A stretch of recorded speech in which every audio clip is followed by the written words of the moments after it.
Gazette du Togo, une vision sur l'actualité togolaise et sur le monde. Notre invité, comme annoncé, Espero Maoulé, président du CACIST. Monsieur Espero Maoulé, une fois encore, bonjour. Bonjour. Et on va aller directement au Zimbabwe. La nuit a été longue dans le pays. Le Zimbabwe qui tourne une autre page de son histoire avec Robert Mugabe, le président âgé de 93 ans et après 37 ans de règne, a enfin démissionné hier sous la pression de l'armée et du Parlement. Espero, c'est la fin d'un long règne. Oui, disons que c'est la fin du règne de Mugabe, mais ça ne signifie pas forcément la fin du système de Mugabe. Parce que Mugabe va être remplacé par son vice-président, qui n'est autre que son dauphin, qui était, avant d'être limogé, et qui est revenu. Oui. Et donc, du coup, ce n'est pas certain que le système va changer, qu'il y aurait un peu plus de respect des droits de l'homme, tout ça c'est pas certain. Donc les Zimbabwéens ne sont pas à la fin de leur peine? En tout cas, il y a quand même la personnalité d'Emerson qui va jouer, contrairement à la personnalité de Robert Mugabe. Mais n'empêche que les choses, en tout cas pour le moment, rien n'augure un changement radical. Peut-être que les choses vont aller progressivement.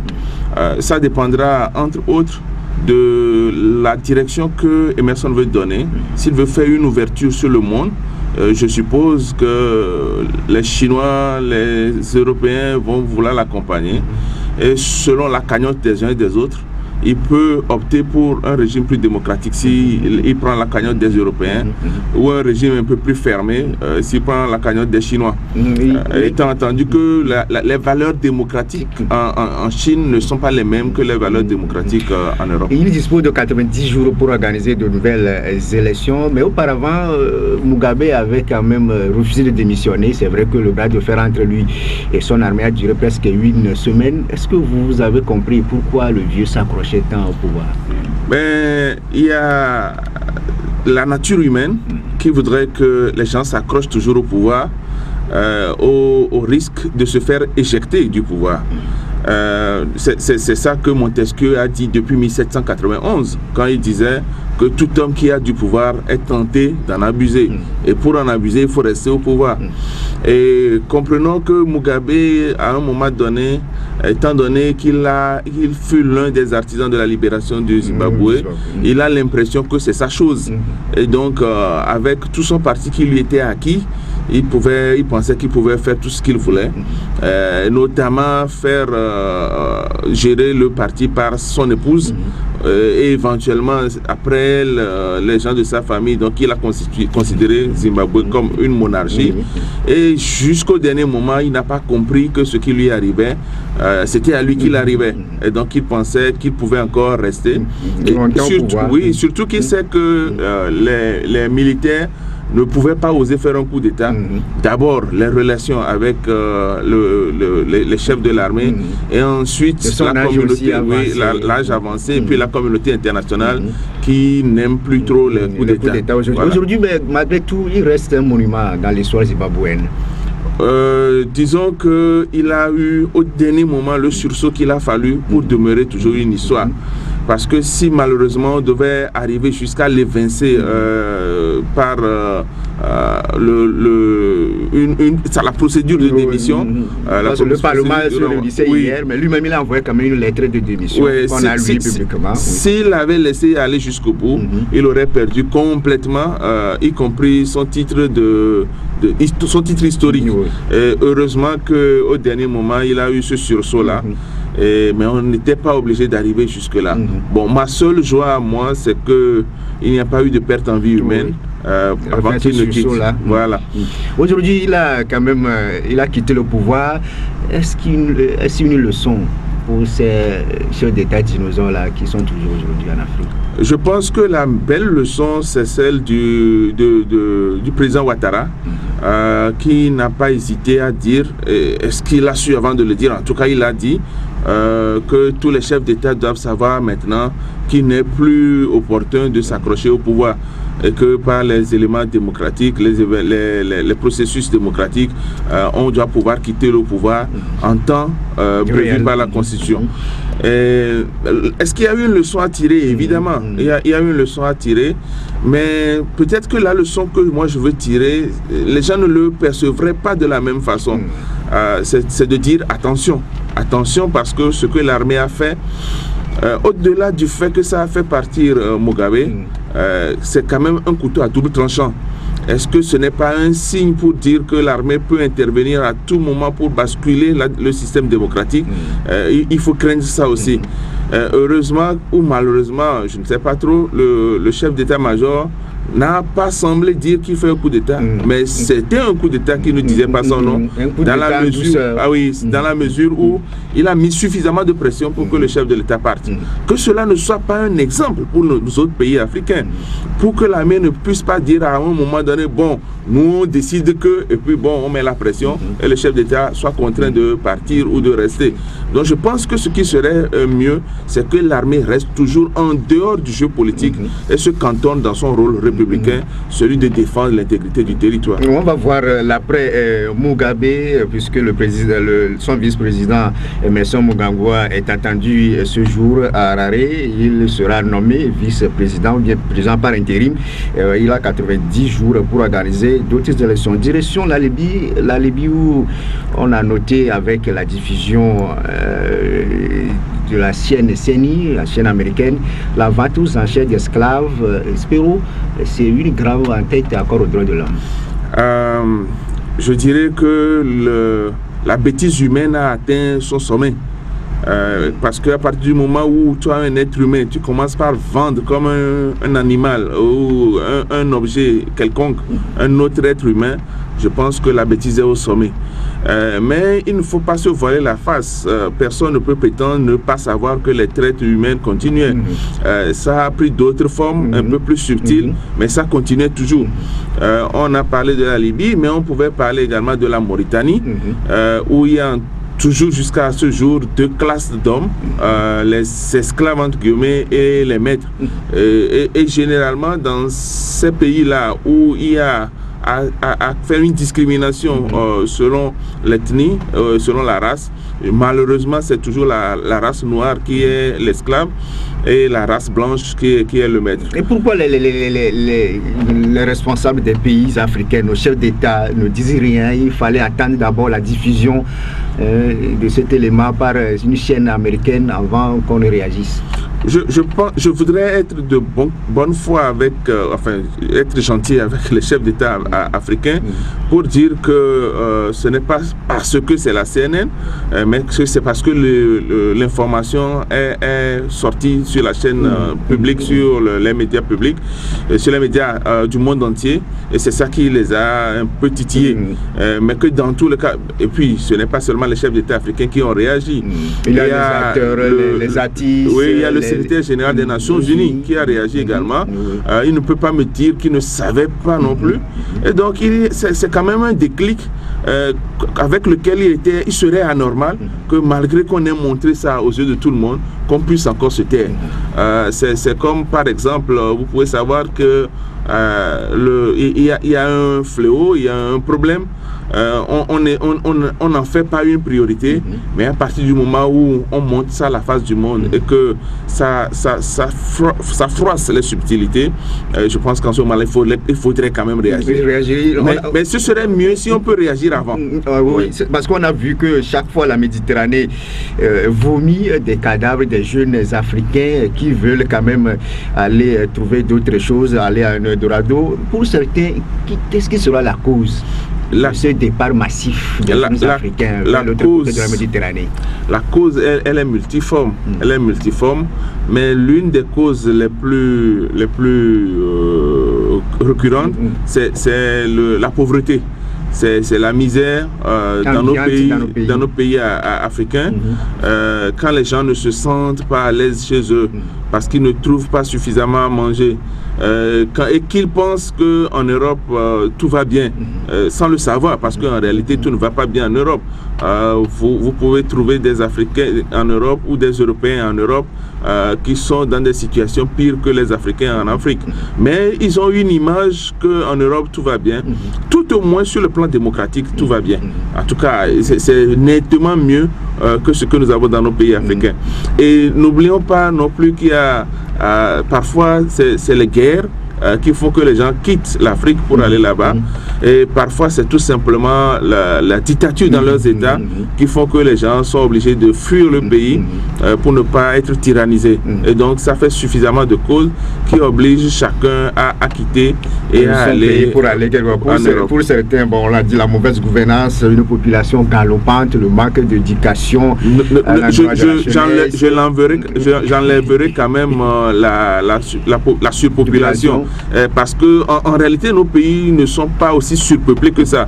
Quand vous prenez par exemple le Togo, vous quittez Lomé pour aller par exemple à Dapaon, il y a des superficies énormes qui ne sont pas habitées. Donc je ne pense pas que c'est un problème de surpopulation. Je pense tout simplement que c'est des problèmes économiques, c'est des problèmes sociopolitiques, tout en tout cas sauf la surpopulation. Ce qui se passe en Libye, est-ce qu'on va dire que l'Europe est responsable ou bien c'est par rapport à la déstabilisation de la Libye avec la mort de Muammar Kadhafi il y a 6 ans?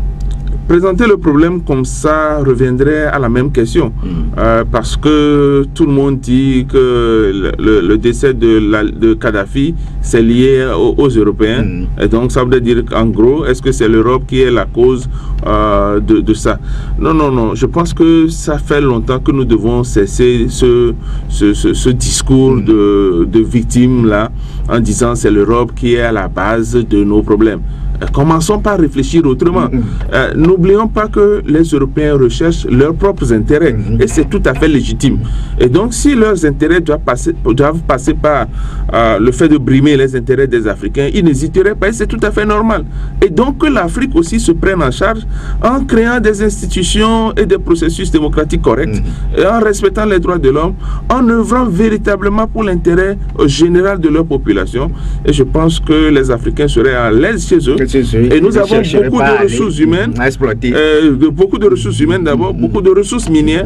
Et dans ce cas-là, je pense que c'est les Européens qui viendraient nous faire la courbette. Au lieu de rester là, continuer par dire c'est les Européens qui sont la cause de tous nos maux, cherchons à régler nos maux. Est-ce que c'est les Européens qui créent les troubles sociopolitiques au Togo? Non, c'est nous-mêmes, les Togolais. Donc cherchons à régler nos problèmes en sachant d'abord que les sources de nos problèmes, c'est nous-mêmes. C'est nous-mêmes. Le sujet sera largement abordé au prochain sommet Union africaine et Union européenne les 29 et 30 novembre prochain à Abidjan, Côte d'Ivoire. Retour au Togo, Espero Moli, c'est vrai qu'il a 3 mois de cela, environ plus de 3 mois, le Togo aussi traverse cette situation-là. Vous, en tant qu'homme de la société civile, défenseur des droits de l'homme, quelle analyse faites-vous de la situation qui prévaut au Togo depuis plus de 3 mois? Je pense que les 3 mois ne sont que la face qui émerge d'un problème qui était latent, d'un problème qui à un moment donné forcément allait sortir. Et je suis reconnaissant envers Dieu que ça n'ait pas pris des proportions beaucoup plus graves. C'est déjà grave, c'est vrai, mais beaucoup plus grave que ça.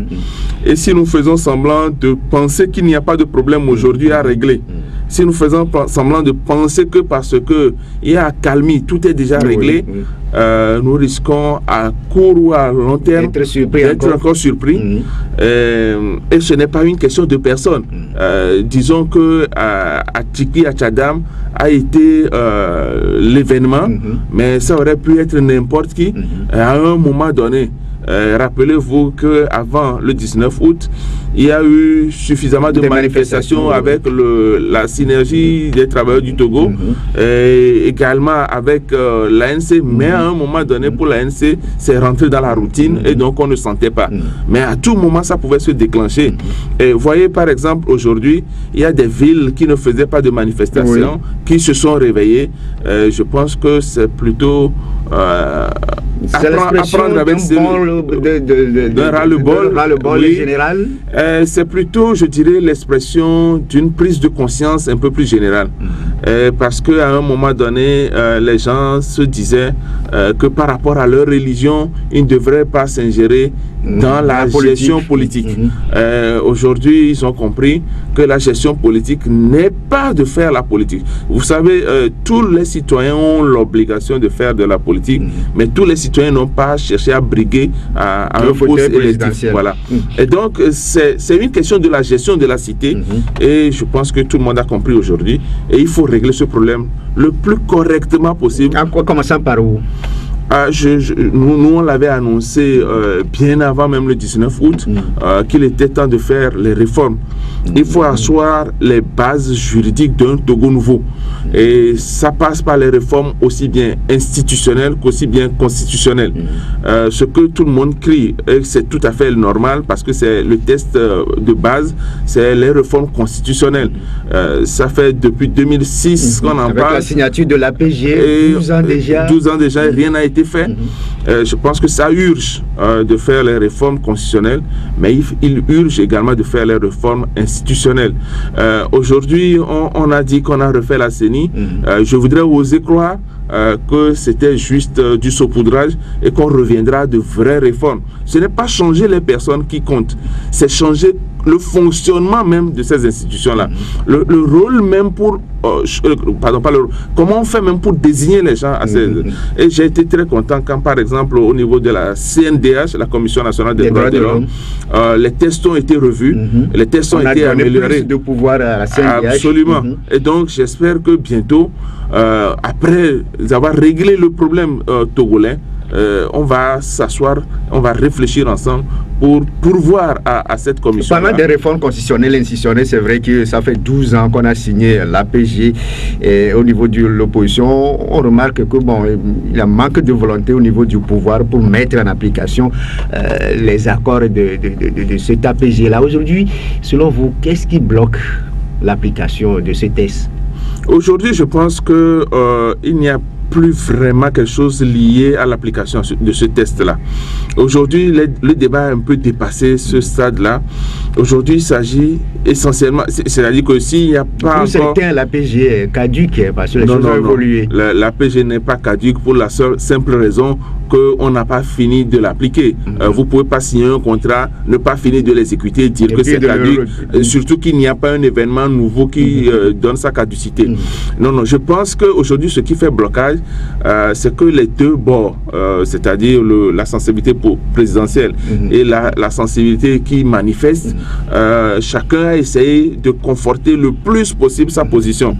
Le pouvoir a dans un premier temps essayé de minimiser ce qui se passe, ensuite a essayé de voir comment on peut faire blocage, parce qu'à un moment donné, les manifestants réclamaient le départ pur et simple du chef de l'État. Et donc, il fallait d'abord trouver des solutions très rapides à ça, ce qui a été fait. Et ensuite, ils ont essayé de poser leurs préalables, entre guillemets, notamment l'impossible départ du chef de l'État. Et de l'autre côté, l'opposition aussi a voulu marquer en montrant qu'il y a une population assez nombreuse derrière elle, et en manifestant, et la manifestation évidemment, c'est leur outil constitutionnel, donc en manifestant pour montrer que vraiment il y a beaucoup de personnes qui sont décidées à avoir ce renouveau démocratique au Togo. C'est vrai qu'à chaque jour, il y a d'autres villes qui se joignent à la manifestation. Chaque ville presque manifeste aujourd'hui, mais on a 3 villes qui sont là, qui sont aujourd'hui visibles: Bafilo, Sokodé et puis Mango.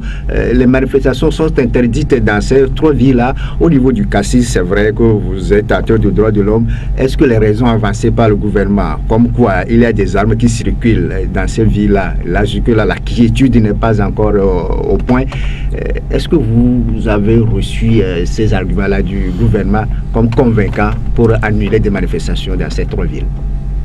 Le maintien de l'ordre appartient à l'État, au ministère de la Sécurité et de la Protection civile, en l'occurrence au Togo.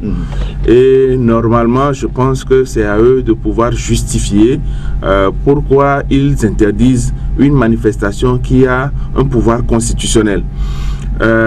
Et s'ils ont de vrais arguments, je pense que tout le monde comprendrait.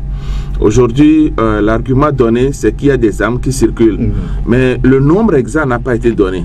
Et si c'est 2 fusils, comme on avait eu à l'entendre il y a un moment, donc autour des 20-21 octobre, si c'est 2 fusils qui font peur à notre armée, je pense qu'il y a un problème sérieux. Ça voudrait dire que dès qu'on a 2 fusils dans une ville, la sécurité de toute la population n'est plus assurée.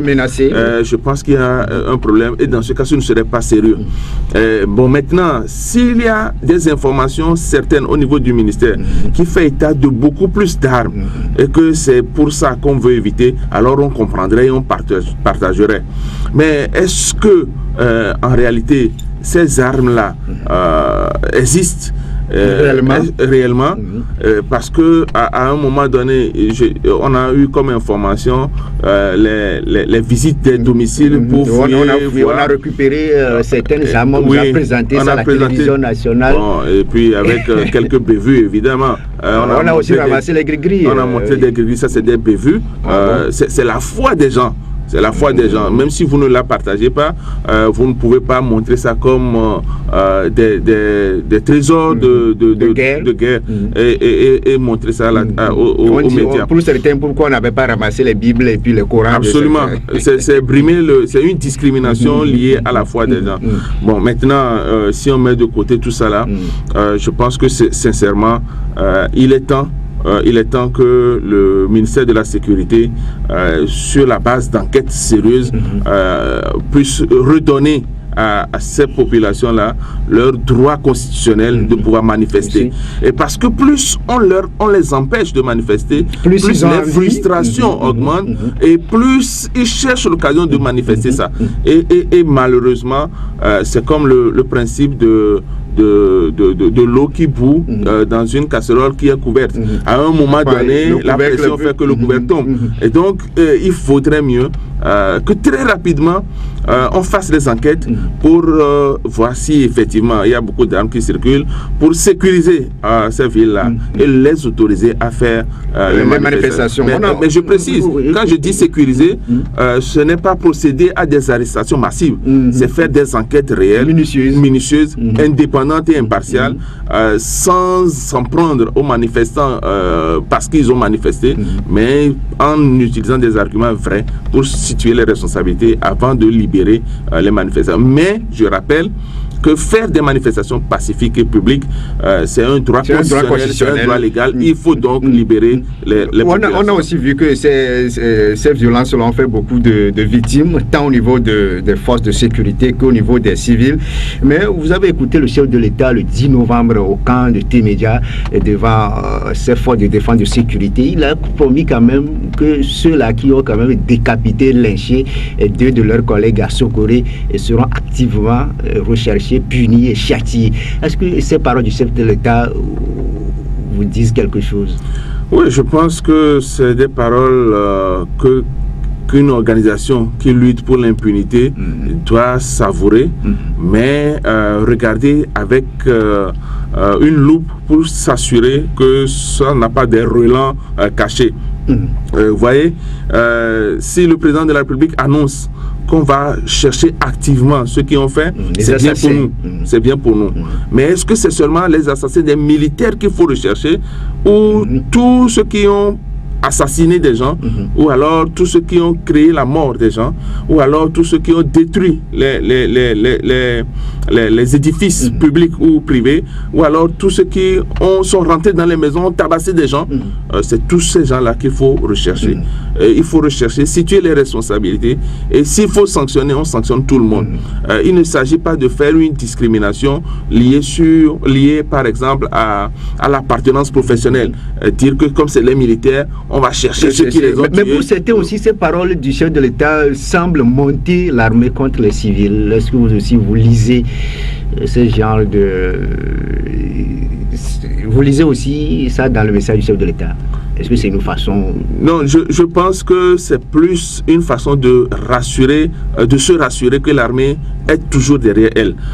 C'est beaucoup plus ça d'abord, pour montrer à l'armée qu'il est toujours leur ministre de tutelle, qu'il les encourage, qu'il les soutient. Et d'abord ça. Et qu'en contrepartie, eux aussi doivent le soutenir. Et c'est surtout ça d'abord. Et puis éventuellement, leur dire que si éventuellement on vous demande de vous retourner, ne vous retournez pas. C'est la lecture que j'en fais. Et bon, maintenant, est-ce qu'il faut oser penser que c'est de monter la population? Je ne veux pas penser que le chef de l'État puisse aller à ce niveau-là, parce que ce serait alors vraiment grave par rapport au serment qu'il a prêté de diriger le Togo dans l'intérêt du Togo. Je rappelle que nous sommes avec Espero Mollet, président du CACIT, le collectif des associations contre l'impunité au Togo. Dans la deuxième partie, ou bien juste après ceci, on va revenir sur la loi sur les manifestations, la loi du 16 mai 2011, et puis le dialogue qui s'annonce entre les acteurs intertogolais. Le marché alimentaire Violé par certains acteurs. Depuis hier, vous avez organisé un atelier à ce sens-là, journalistes et acteurs de la société civile qui réfléchissent sur ces lois-là. Est-ce que vous avez trouvé aussi des manquements dans l'application de cette loi sur les manifestations? Je voudrais préciser simplement d'abord que ce n'est pas seulement maintenant que nous voyons les imperfections de cette loi-là. Il y en a que nous depuis, notamment même quand l'autorité interdit la marche, le temps pour pouvoir faire un recours et obtenir réponse avant la date à laquelle vous voulez faire le recours, ce temps-là même pose problème. Et d'autres éléments encore qui posent problème. Mais quand notre atelier d'hier et d'aujourd'hui, c'est d'abord essentiellement de voir comment les défenseurs des droits de l'homme et les journalistes doivent réagir lors des manifestations publiques. Et maintenant, cette réaction-là, nous voudrions la fonder sur les tests de droit eux-mêmes. C'est pour ça que, dans un premier temps, nous allons essayer de voir les tests liés à la manifestation publique, aussi bien les tests nationaux que les tests internationaux. Donc, on va voir les tests régionaux, internationaux et togolais et faire un peu, tirer le son de ça, voir ce qui nous conforte dans notre exercice, dans notre activité, et puis maintenant partager les expériences avec les autres défenseurs des droits de l'homme sur ce que nous faisons en termes de monitoring, de plaidoyer, et enfin tirer les bonnes leçons pour plus tard. Est-ce qu'il ne serait pas bon d'inviter aussi les acteurs politiques et puis le gouvernement aussi à cet atelier, parce que ça le concerne aussi? Disons que c'est parce que actuellement au Togo, c'est les acteurs politiques qui sont en train de faire les manifestations qu'on a l'impression qu'ils sont les premiers concernés. Les manifestations pacifiques, publiques, sont faites par tout citoyen. Et donc, les syndicats peuvent en faire. Les défenseurs des droits de l'homme en font régulièrement dans les autres pays, ici aussi. Nous avons même au niveau du CACIT fait un sitting une fois, etc. Donc, il y a beaucoup d'acteurs. Ce que nous voudrions faire aujourd'hui, hier et aujourd'hui, c'est essentiellement de voir comment nous, en tant que défenseurs des droits de l'homme, nous faisons le suivi de ces manifestations-là, comment nous rédigeons nos rapports, parce que nos rapports ont pour but d'attirer l'attention des gens sur ce qui se fait, de relever les manquements aux droits de l'homme et de recommander des choses pour éviter ces violations-là. Et les journalistes, pour eux, l'activité, c'est de suivre, de rapporter, mais de donner la vérité des informations pour permettre aux gens de situer les responsabilités, de savoir ce qu'il faut faire. Donc il y a aussi bien les défenseurs des droits de l'homme que les journalistes, il y a des obligations de professionnalisme, d'objectivité, d'impartialité sur lesquelles on doit faire des échanges pour tirer la bonne chose à faire pour l'avenir. Oui, c'est vrai que vous, les défenseurs des droits de l'homme, vous faites des rapports quotidiennement, mais entre-temps, vous avez dit que non, vous ne voulez pas chaque fois rester sous cette casquette-là. Vous voulez aussi participer à l'action du pays. C'est pourquoi même le CACIT fait partie du Front citoyen Togo debout, aussi qui participe à la lutte. Mais comme solution, l'ouverture imminente d'un dialogue, depuis le 6 novembre, le gouvernement a annoncé quand même certaines mesures dites d'apaisement, allant de la libération de certains détenus politiques, la levée de la poursuite judiciaire contre Jean-Pierre Farr dans le dossier incendie. Aujourd'hui, les tractations se poursuivent pour un dialogue. Qu'espérez-vous au niveau du CACIT à l'issue de toutes ces tractations? Je voudrais quand même rectifier une ou deux petites choses très importantes pour nous. La première chose, c'est que nous n'avons jamais voulu sortir de notre casquette. Nous, pour nous, au CACIT, notre travail, c'est de gérer l'impunité, c'est de faire le monitoring des activités. Donc nous n'avons pas pour envie d'en sortir parce que on en a besoin. Le peuple togolais tout entier a besoin de ça. Et nous aussi, nous pouvons faire des manifestations publiques lorsque nous sentons la nécessité de le faire. Et deuxième chose que je voudrais rectifier, c'est que le CACIT n'est pas membre du Front citoyen Togo debout. Moi, en tant que personne, j'ai assisté au début. Moi, en tant que personne, je suis favorable au Front citoyen, mais le CACIT en tant qu'institution n'est pas dedans. Voilà. Sinon, en temps, vous avez cité quand même le CACIT comme membre de ce mouvement. Oui, parce qu'on m'a vu personnellement assister, être dans la foule, et donc on a pensé que nous étions dedans. Donc il faut rectifier ça. Bon, maintenant, qu'est-ce que nous attendons de ce dialogue-là? C'est que les acteurs soient pour une fois de bonne foi, et qu'on arrive à placer l'intérêt du peuple togolais au centre de tout le dialogue, qu'on trouve les voies et moyens de pouvoir contraindre à l'exécution réelle des recommandations. Parce qu'une chose est de faire de belles recommandations, une autre est de les appliquer. Et donc pour nous, on veut des solutions qui soient véritablement applicables et appliquées avec un suivi réel de leur application.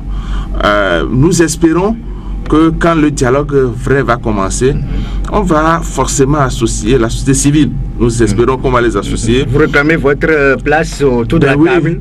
Nous pensons que la société, pas forcément le CACIT, pas forcément ma personne, mais la société civile doit être représentée parce que nous sommes des acteurs incontournables de la solution togolaise. Bon, maintenant, ma petite crainte, c'est que généralement, quand on dit que la société civile doit participer, le problème qu'on retrouve au Togo, c'est qu'on se dit quelle société civile, de quel bord, alors que normalement une société civile ne doit pas avoir de bord. Donc c'est ce qui va faire que malheureusement on va aller coopter des gens qui en réalité ont des colorations et donc ne sont pas impartials, et ça peut fausser le débat. Et plaçons les choses correctement et ayons de la bonne foi dans ce que nous faisons pour que ce dialogue-là soit en réalité le dernier dialogue pour régler la crise de confiance entre les acteurs politiques aujourd'hui, ça risque encore de faire échouer les choses. Je ne veux pas penser qu'on peut échouer. On n'a pas le droit d'échouer. On a le droit de réussir. On doit réussir. Parce que si on échoue, la seule solution, c'est de continuer les prises de force. Et les prises de force n'avantagent pas les populations. Ce dialogue a l'obligation de réussir. Maintenant, est-ce que la confiance est revenue? Jamais. Je ne pense pas que la confiance puisse revenir. Je crois même que jusqu'à la fin du dialogue, les gens vont toujours être méfiants. Et même quand on aurait pris des solutions, je crois que les gens vont toujours être méfiants. Et c'est de bonne guerre. Et il faut continuer par être méfiant, mais quand même, on ne peut pas accorder zéro confiance. Il faudrait quand même, sur la base de ce qui est fait dans l'application des décisions, la confiance va revenir petit à petit. Donc je pense, à mon sens, que jusqu'au dialogue, la confiance ne sera pas là. Pendant le dialogue, selon ce que les gens vont dire, elle peut venir un peu. Après, quand on va commencer par exécuter les choses correctement, je pense qu'elle va revenir complètement. Et si ça se fait correctement, dans les 2 mois ou 3 mois qui doivent suivre le dialogue, on peut espérer que les Togolais vont commencer par au début de ce dialogue, le gouvernement avait quand même posé certains actes d'apaisement. Aujourd'hui, pour certains, c'est insuffisant. Est-ce qu'il y a eu des actes d'apaisement? Moi, je n'en ai pas vu. Est-ce qu'on a dit qu'on va libérer sur le 42 détenus? Est-ce que les gens qui ont été arrêtés là, est-ce que c'est des enquêtes impartiales et indépendantes qui ont entraîné leur emprisonnement? Si oui, alors ça veut dire qu'ils sont fautifs. S'ils sont fautifs, dans ce cas, on peut considérer que c'est des gestes d'apaisement. Si c'est des gens qui ne sont pas fautifs et qu'on a emprisonné, qu'on a libéré, je pense qu'on n'a fait que remettre les choses dans l'ordre. Et dans ce cas, ce n'est pas des mesures d'apaisement. Sur la levée des interdictions à Jean-Pierre Fabre, là également, il y a problème. Les enquêtes n'ont jamais relevé qu'il était coupable, tout comme les autres qui ont été pris dans cette affaire des incendies-là. Et tant qu'on n'a pas fait des enquêtes indépendante et que les résultats soient connus de nous tous pour dire telle personne ou telle autre est coupable, je pense que lever l'interdiction n'est que justice. Donc vous le comprenez s'il dit qu'on doit libérer tous ces gens-là avant qu'ils ne s'assoient autour d'une table pour les discussions. Moi, je ne veux pas l'analyser par rapport à des préalables pour le dialogue. Moi, ce que je veux dire simplement, c'est que quand on appelle ça des mesures d'apaisement, je dis non, il faut mieux les appeler des mesures de justice. On est en train de remettre les gens... Oui, on est en train simplement de rendre justice aux gens et il faut craindre encore et ça aurait été normal que ces gens-là libérés ou alors les gens à qui on a fait les levées puissent maintenant intenter une autre action contre l'État pour détention abusive. Et donc je pense que ce n'est pas ça des mesures de... On va permettre à ceux-là qui nous écoutent de réagir sur le 22 21 80 99 92 02 80 63 pour poser des questions à notre invité Espero Maouli, président du CACIT, qui est avec nous ce matin. Le CACIT, c'est le collectif des associations contre l'impunité au Togo. Et le tout premier auditeur se signale au bout du fil. Auditeur, bonjour. Bonjour, c'est Armand. Oui, allez-y, Armand. Bonjour. Une organisation civile d'appeler au départ d'un chef d'État. Ok. Merci beaucoup à vous, Armand. L'autre sur la ligne, le 22 21 80 99 92 02 80 63.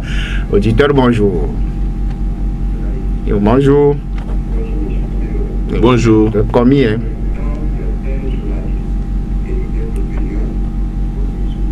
Les manifestations et les marches ne feront rien au Togo. J'aimerais savoir si vous, au moins, vous comprenez ces leaders d'opinion-là. Et que la solution du Togo, est-ce que c'est réellement les armes?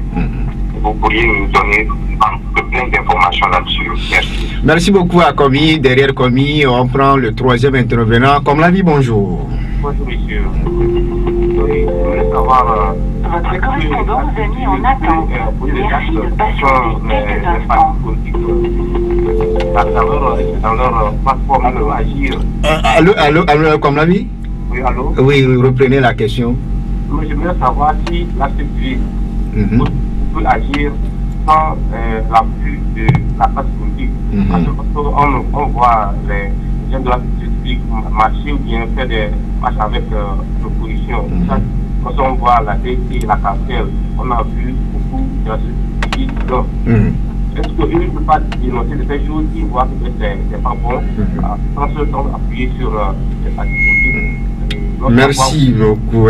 Comme la vie, on vous a compris. 3 intervenants, oui, c'est fini. On me fait signe de l'autre côté que c'est fini. Pour comme la vie, est-ce que la société civile peut faire des actions sans la classe politique? Oui, ça a toujours été fait. Il y a eu les mouvements des syndicats qui n'ont pas eu besoin de politique. Le CACITA a fait un sitting pour réclamer le paiement des dommages et intérêts aux victimes. On n'a pas eu besoin des partis politiques. Il faut comprendre que le contexte actuel, c'est que dans le contexte actuel, ce que recherchent les partis politiques concourt avec ce que certaines associations de la société civile recherchent. Et donc dans ce cas-là, comme ils se retrouvent dans les plateformes de revendication, ils peuvent se mettre ensemble. Ils se reconnaissent dans les relations. Voilà, donc là, dans ce cas, il n'y a aucun problème à le faire. Et donc, je pense que c'est la synergie d'intérêts qui fait que les gens font les choses ensemble. Et donc, on ne peut pas les brimer là-dessus. Est-ce que, parce que si par exemple, les 14 partis de l'opposition lancent une marche à Lomé pour réclamer la Constitution de 92. Est-ce que ce serait utile et normal et logique que, par exemple, 2 ou 4 autres associations de la société civile se joignent à la manifestation? Non, je voudrais dire, est-ce qu'elles aussi elles vont faire une autre manifestation ailleurs pour les mêmes thèmes? Je pense que ce serait contre le bon sens, et donc c'est pour ça qu'ils vont vouloir se mettre ensemble. Pour certains leaders de l'opinion, les marches ne font ni chaud ni froid au gouvernement, bien au pouvoir. Je crois qu'il est important de rappeler que les manifestations publiques sont les meilleures voies d'expression des sentiments ou des ressentiments de la population ou des leaders d'opinion. Et je pense que c'est le moindre mal pour revendiquer. Parce que ou bien ils le font comme ça, ou bien ils le font à l'Assemblée nationale, donc c'est les deux voies légales et pacifiques, ou alors ils sont obligés de recourir à des méthodes qui ne sont pas conventionnelles, notamment appelées à des manifestations de force. Et je pense que on est en droit de rendre grâce à Dieu que au moins ce n'est pas la dernière option qui a été prise et que c'est plutôt les manifestations. Est-ce que ça ne fait rien? Je pense que ça fait quelque chose. Ça fait quelque chose. Et malheureusement, ça fait des choses positivement et ça fait des choses négativement. Parce que quand les gens sortent comme ça, il faut voir l'impact économique que ça entraîne. Il faut voir l'impact sur les libertés de mouvement d'une certaine partie de la population qui ne veut pas manifester.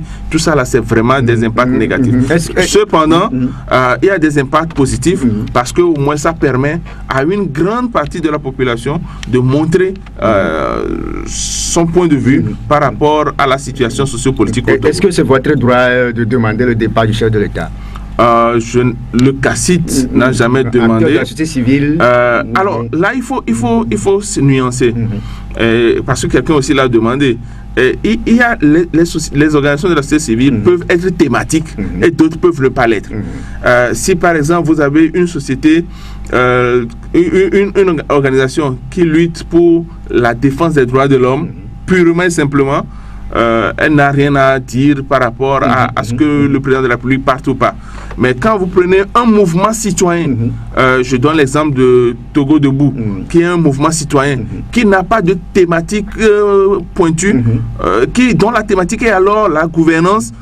Je pense que Togo Debout est en droit de réclamer le départ du chef de l'État. Ça ne veut pas dire que c'est normal, ça ne veut pas dire que c'est anormal non plus. Mais c'est leur position et je respecte cette position-là. Okay. Dans cette situation-là, quelle couleur aura votre événement, la Nuit des droits de l'homme, la 2e édition prévue pour le 22 décembre prochain, SPO? Notre événement aura la couleur verte, la couleur de l'espoir.